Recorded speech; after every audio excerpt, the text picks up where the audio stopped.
বন্ধুরা, আমি রিয়া চলে এসেছি আমার চ্যানেল ভ্যালেন্টিনো মানে রিয়াস ভ্যালেন্টিনো হোম বেকারি যে চ্যানেলটা আছে তাতে একটা নতুন কেক ডেকোরেশনের ভিডিও নিই। শুধু ডেকোরেশন না, স্টেপ বাই স্টেপ কী করে আমি কেকটা বানালাম সব কিছু আপলোড করেছি এই ভিডিওতে। তাই পুরোটা না টেনে দেখার জন্য রইল অনুরোধ। আর ভিডিও ভালো লাগলে লাইক সাবস্ক্রাইব করতে কিন্তু ভুলবেন না। আজ বানাবো 2 in 1 একটা কেক, মানে বাটারস্কচ আর চকলেট ফ্লেভারের উপর কেকটা। তবে শুরু করা যাক আজকের ভিডিও। আজকের ভিডিওতে আমি বানাবো যেহেতু 1 পাউন্ডের কেক, তো 1 পাউন্ডের কেক বানানোর জন্য আমি শুরুতেই নিয়ে নেবো একটা মিক্সিং বোলের মধ্যে 70 গ্রাম পরিমাণ ময়দা। আর যদি আপনারা কাপে মেজার করেন হবে হাফ কাপ পরিমাণ ময়দা, 250 ml কাপের। আর নিয়েছি এখানে হাফ টিস্পুন পরিমাণ বেকিং পাউডার, আর দিয়ে দেবো 1/4 টিস্পুন পরিমাণ বেকিং সোডা। আর সাথে দেবো আমার কেকটাকে অনেক বেশি সুপার সফটি বানানোর জন্য কর্নফ্লাওয়ার। আর এই কর্নফ্লাওয়ার ইউজ করার জন্য আমার কেকের যে বেসটা আছে সেটা কিন্তু একদম বেকারির মতো হোয়াইট হোয়াইট হবে। তোমরা দেখতে থাকো ভিডিওটা। একটা হুইস্কার দিয়ে আমি এটাকে হুইস্ক করে সাইডে সরিয়ে রাখবো। দুটো ডিম ভেঙে নিয়ে আমি 70 গ্রাম পরিমাণ ময়দা মানে হাফ কাপ পরিমাণ ময়দা ইলেকট্রিক বিটারের সাহায্যে খুব লো স্পিডে বিট করে নেবো। আর তৈরি করবো একটা এগ মেরং। অ্যাকচুয়ালি এই মেরংটা দিয়েই তৈরি হবে আমাদের কেকের স্পঞ্জটা।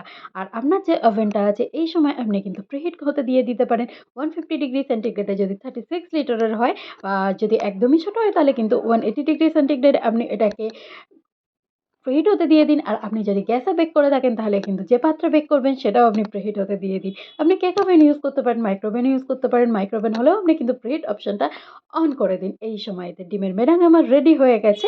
আর আমি মিশিয়ে দিয়েছি 1/4 কাপ পরিমাণ বাটার মিল্ক আর 1 টেবিল স্পুন পরিমাণ হোয়াইট অয়েল।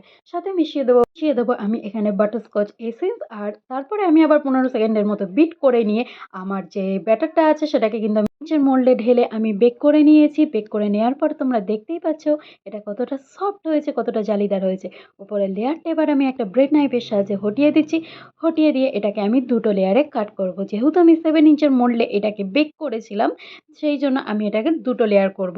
কারণ খুব বেশি লেয়ার করতে গেলে কেকটা পাতলা হয়ে যাবে, ক্রিমও অনেক বেশি লাগবে, আর কেকের টেস্টটাও কিন্তু নষ্ট হয়ে যেতে পারে। এটা যেহেতু বাটারস্কচ কেক সেই জন্য আমি ব্যবহার করব এখানে বাটারস্কচের যে ক্রাশ আছে মালা আছে সেইটা। 250 ml মতো আমি ক্রিম এখানে বিট করে আগে থেকেই নিয়েছিলাম। কেকটা হওয়ার সময় আমি একটা কেক বোর্ডের উপরে এবার কেকের স্পঞ্জটা রেখে আইসিংটা জাস্ট শুরু করেছি। কেকের স্পঞ্জটাকে লাইটলি আমি শোক করে নিয়েছিলাম, শোক করে তার উপরে ক্রিম লাগাচ্ছি। আর দিয়ে দিচ্ছি এখানে বাটারস্কচের যে ক্রাশ আছে সেইটাকে। বাটারস্কচের ক্রাশ দিলে বাটারস্কচের কেকের যে টেস্ট আছে সেটা অনেকটাই এনহ্যান্স হয়। যেহেতু এখানে আমি চকলেট ইউজ করব সেই জন্য আমি খুব বেশি পিনাটস বা যে বাটারস্কচ ক্রাঞ্চ হয় সেগুলো আমি দেব না। আর কেকের উপরের লেয়ারে আমি কিছুটা বাটারস্কচ ক্রাশ যেটা আছে সেটা দিয়ে কেকটাকে একটু সোক করে নিচ্ছি। সোক করে এবার আমি করব ক্রাম কোটিং। ক্রাম কোটিং যেটা হয় সেটা হচ্ছে কেকের উপরে যে আমরা ক্রিমের ফার্স্ট লেয়ারটা লাগাই সেটাকেই আমরা ক্রাম কোটিং বলি। এটা করার বেশ কিছু সুবিধা আছে। ক্রাম কোটিং করলে কেকের যে ক্রাম্বগুলো আছে অনেক সময় আমরা গরম অবস্থায় তাড়াহুড়ো থেকে কেকটা কেটে ফেলি। কারণ হচ্ছে আমাদের তাড়াহুড়োতে ডেলিভারি দিতে হয় অথবা আমাদের খুব তাড়া থাকে কেকটার জন্য। তো সেক্ষেত্রে অনেক বেশি ক্রাম্ব বেরোয়। তো সেই জন্য ক্রাম্বগুলোকে কোট করার জন্য এই ক্রিমের সাথে ক্রাম্বগুলো স্মাজ হয়ে যায়। আর এই ফার্স্ট কোটিংটা করার পর কেকটা অন্তত ফ্রিজে 15 মিনিট থেকে আধ ঘন্টা আপনি রাখুন বেস্ট রেজাল্ট পেতে। ১ থেকে ২ ঘন্টাও রাখতে পারেন। এতে করে আপনার কেকে ক্রিমও অনেক কম লাগবে, কেকের ফিনিশিংও সুন্দর হবে। আর কেকের উপরের লেয়ারগুলোতে আপনার কেকের যে গুঁড়োগুলো আছে সেগুলোও লাগবে না। আমি এটাকে ফ্রিজে ঢুকিয়ে দিচ্ছি। ফ্রিজ থেকে বার করে নিয়েছি প্রায় আমি আধ ঘন্টা বাদে। তার উপর আমি এখানে ইয়েলো কালারের যে আমার ক্রিম আমি রেডি করে রেখেছিলাম, খুব লাইট ইয়েলো কালার দিয়েছি যেহেতু বাটারস্কচ কেক সেই জন্য। দিয়ে আমি ফাইনাল কোটিংটা করছি। ফাইনাল কোটিংটা করার সময় খুব মাথায় রাখবেন ক্রিমের যে লেয়ারটা আছে সেটা যেন খুব একটা হার্ডও না হয়, খুব একটা যেন পাতলাও না হয়। কারণ ক্রিম বিট করার সময় আমাদের বেশ কিছু জিনিস মাথায় রাখা উচিত। তার জন্য আমি একটা ভিডিও বানাবো। আর সেই ভিডিওটা বেশ কিছুদিন পরে আমি আপলোড করব। ক্রিম কিভাবে আমাদেরকে বিট করা উচিত প্রপারলি সমস্ত কিছু দিয়ে একটা স্ক্র্যাপার দিয়ে আমি এর চারপাশটাকে একদম সমান করে নিচ্ছি। আর উপরের সারফেসটাকেও আমি সমান করে নেব। উপরের সারফেসে অনেকেই কিন্তু খুব ভালো রকমভাবে একটা টেক্সচার দিতে পারে না। তো সেটা দেওয়ার জন্য বেশ কিছুটা প্রফেশনাল হতে হয়, অনেকটা ভালো পাকা হাত হতে হয়। কিন্তু তোমরা যদি চাও কোনো রকমভাবে এটাকে করতে, তো সেই জন্য তোমরা সবসময় একটা গরম জল বাটিতে রেখে যে আপনার স্প্যাটুলা আছে যেটা দিয়ে তোমরা কেকের আইসিং করো সেটাকে বারবার গরম জলে ডিপ করে কিন্তু নিতে পারো, তাহলে কিন্তু ভালো ফিনিশিং কেকের উপরে তোমরা দিতে পারবে। আমিও বারবার গরম জলে ডিপ করে দিচ্ছিলাম, কারণ এখন হালকা ঠান্ডা পড়ে গেছে, তো সেই জন্য ক্রিমটা অনেক বেশি জমে যায়, কেকের ফিনিশিংটা খুব একটা ভালো আসতে চায় না উপরে সারফেসে। যদিও আমার খুব একটা ফিনিশিংয়ের দরকার নেই, বাট আমার মন একটা খুঁতখুত খুঁতখুত করতে থাকে যতক্ষণ না পারফেক্টলি ফিনিশ আসে কেকের মধ্যে। কারণ এর উপরে আমি দেবো চকলেট, সেই জন্য আমি চকলেট গানাশটাকে আগেই রেডি করে রেখেছি। প্রপারলি চকলেট গানাশ তৈরি করার ক্ষেত্রে তোমরা কিন্তু 100 গ্রাম ফ্রেশ ক্রিম আর 100 গ্রামস মতো আমি এখানে মডের চপ ডার্ক চকলেট ব্যবহার করেছি। আমি এটা ডবল বয়লারের মধ্যে দিয়ে মেল্ট করে ভালোভাবে বিট করে রেখে দিয়েছি, কারণ এর উপরে আমি ওটাকে ব্যবহার করব, সেই জন্য। তাই ভালোভাবে চিল যতক্ষণ না হচ্ছে আর এটাও যতক্ষণ না ঠিকঠাকভাবে ঠান্ডা হচ্ছে, ততক্ষণ অবধি আমি যদি গানাশটাকে দিয়ে দিই তাহলে কেকের ডেকোরেশনটা খারাপ হতে পারে। এবার আমি আমার গানাশটা দিয়ে দিচ্ছি। কেকটা কিন্তু আমি অনেকক্ষণ ধরে ঠান্ডা করে নিয়েছি, গানাশটাও ঠান্ডা করে পাইপিং ব্যাগের মধ্যে ভরে নিয়েছি। যেহেতু গানাশটা আমি উপরে দেবো, সেই জন্য আমি একটু লিকুইড ফর্মে রেখেছিলাম, আর গরম জলের মধ্যে আমার যে পাইপিং ব্যাগ আছে সেটাকে আমি ডুবিয়ে নিয়েছিলাম। আর বারবার সমস্যা হচ্ছিল, কিছু চকলেটের চাংস থেকে গেছিলো, যেটা আমি পরিষ্কারভাবে স্ট্রেন করে নিইনি, সেই জন্য পাইপিং ব্যাগের মুখে আটকাচ্ছিল। আর চকলেটের যে গানাশটা আছে সেটা আমি পাইপিং ব্যাগের সাহায্যে পুরো কেকের উপরে ছড়িয়ে দেবো। আর যে ড্রিপসগুলো বানিয়েছি সেগুলো কিন্তু তোমরা দেখতেই পাচ্ছ। আর চকলেটটাকে একটা স্প্যাটুলার সাহায্যে আমি পুরো কেকের উপরে স্প্রেড করে নিচ্ছি। কেক বোর্ডে যদি কোনো সময় চকলেট লেগে যায়, তোমরা কিন্তু পাশে টিস্যু রেখো বা কোনো ওয়েট কাপড়ের টুকরো রাখতে পারো, যেটা দিয়ে তোমরা কেক বোর্ডটাকে ক্লিন করতে পারো। ট্রিপসগুলো কিন্তু সত্যি ভীষণ সুন্দর লাগছে। তোমাদের কেমন লাগছে কমেন্ট করে কিন্তু জানাতে ভুলো না। আর কেকের রিভিউ দেখার জন্য আমার যে ফেসবুক প্রোফাইল আছে রিয়াজ ভ্যালেন্টিনো হোম বেকারি, সেখানে কিন্তু তোমরা যেতে পারো। সেখানে কিন্তু আমার প্রতিটা কেকের রিভিউ দিই। আর কেক যদি ভালো লাগে তাহলে অবশ্যই কিন্তু আমার কাছে অর্ডার করতে পারো 9831565282 তে। আর আমার কোনো প্রফেশনাল ওয়েবসাইট নেই, যার জন্য আমি তোমাদেরকে সেটা শেয়ার করতে পারছি না। বাট আমার যে অর্ডারগুলো আসে সেগুলো আমার রিয়াজ ভ্যালেন্টিনো হোম বেকারি যে প্রোফাইল আছে সেখানেই বেশিরভাগ ক্ষেত্রে আসে। একটা 1M নজল নিয়েছিলাম, আর নজলের সাহায্যে পিঙ্ক কালারের ক্রিম কিছুটা দিয়ে আমি এখানে রোজেট বানিয়ে নিয়েছি। কারণ ডেকোরেশনটা আমি এরকম টাইপেরই চেয়েছিলাম।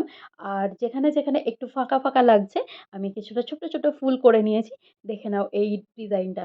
ক্রিমটা একটু লাইট শেড লাগছিল, সেই জন্য আমি এখানে পিঙ্ক কালারের যে ডাস্ট হয় সেটা ছড়িয়ে দিয়ে একটু কেকটাকে ডিপ পিঙ্ক কালারের আনতে চাইছিলাম। কেকের উপরে যে ক্রিমটা আছে, রোজেটগুলো আছে, রোজেটগুলো অ্যাড করার পর আর এই কালারটা অ্যাড করার পর থেকে কিন্তু সামনে থেকে ভীষণই সুন্দর লাগছিল কেকটা। বাট তোমাদের কেমন লাগছে সেটা কিন্তু জানার অপেক্ষায় আমি থাকবো।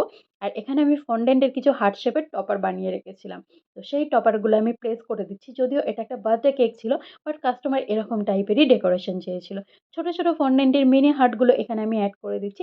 তোমরা চাইলে কিন্তু হার্ট টাইপের যে স্প্রিঙ্কল হয় সেগুলোকেও অ্যাড করে দিতে পারো। বাট আমার কাছে এইটা অনেক বেশি ব্রাইট মনে হয়। এর আগেও আমি এই রকম টাইপের কেক দুটো অলরেডি বানিয়ে ফেলেছি। সেটা তোমরা আমার ফেসবুকে গেলে দেখতে পাবে, কারণ প্রত্যেকদিন আমার ফেসবুকে বিভিন্ন ধরনের রিলস আসে, শর্ট ভিডিওস আছে, বেকিং সংক্রান্ত নানান ধরনের টিপস অ্যান্ড ট্রিক্স আমি শেয়ার করি সমস্ত কিছু। আর আমার ইউটিউবে শর্টস যে ভিডিওগুলো আছে সেগুলোও তোমরা চেক করতে পারো। ভিডিও ভালো লাগলে অবশ্যই লাইক শেয়ার সাবস্ক্রাইব করতে ভুলো না।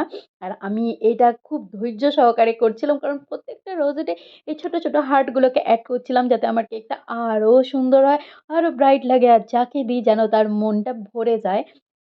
কেকের ফ্লেভার আর কেকের যে বিউটি আছে তার একটা সমস্ত কিছুর মিশেল মিলিয়ে আমি এটাকে এক্সপ্লেন করতে পারলাম না ঠিক যে কী বলবো। কারণ এটা একটা টুইন ইন ওয়ান কেক। ভিতরে ছিল বাটারস্কচ, উপরে ছিল চকলেট। কারণ এই কেকের রিভিউ আমি অনেক আগেও বেশ ভালো পেয়েছিলাম, কারণ আগেও আমি বাটারস্কচ আর চকলেট নিয়ে কেক বানিয়েছিলাম। তো কাস্টমার আমাকে খুব ভালো রিভিউ দিয়েছিল। তাই সেকেন্ড বার আমি এটা এক্সপেরিমেন্ট করলাম। তোমরাও করে দেখতে পারো। আর এই কেকটার আমি প্রাইস নিয়েছিলাম 400 মতো। যেহেতু চকলেট আছে, বাটারস্কচ আছে, বেশ কিছু ফন্ডেন্ট টপার আছে, তোমরা কিন্তু তোমাদের নিজেদের এলাকায় যদি এই কেকটা বানিয়ে সেল করতে চাও তাহলে কিন্তু এই ধরনের প্রাইস তোমরা নিজেদের এলাকায় কী ধরনের মেটেরিয়ালস কিনছো তার উপর ডিপেন্ড করে রাখতে পারো। বাট আমার কাছে এটাই লিস্ট প্রাইস লেগেছিল, সেই জন্য আমি এটাই নিয়েছিলাম। আর কেকটা অনেকটা ফ্ল্যাটের উপরেও ছিল, কেক বোর্ডটাও বড় লেগেছিল, সেই জন্য এই প্রাইসটা রেখেছিলাম। কেকের ডেকোরেশনটা অলমোস্ট কমপ্লিট হয়ে গেছে। কেমন লাগছে অবশ্যই জানাতে কিন্তু ভুলো না।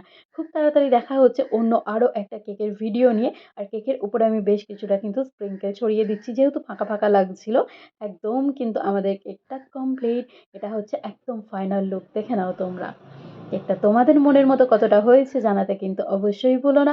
আর আমার কাস্টমারের কেমন লেগেছে সেটা কিন্তু আমার ফেসবুকে আমি জানিয়ে দেবো। কেকের নিত্য নতুন ভিডিও দেখার জন্য থাকতে হবে আমার সাথে। আমি রিয়া, আছে আমার channel Riya's Valentino home bakery থেকে। কেক বোর্ডটাকে আমি সাফ করে দিচ্ছি একদম, যাতে কেক বোর্ডটা পুরো পরিষ্কারভাবে কাস্টমারের কাছে যায়। আর কেকটা বেকারি স্টাইল দেখতে হয়েছে কিনা সেটাও কিন্তু জানাতে আমাকে ভুলো না। চলো দেখা হচ্ছে অন্য আরেকটা ভিডিওয়ে। টাটা ততক্ষণের জন্য।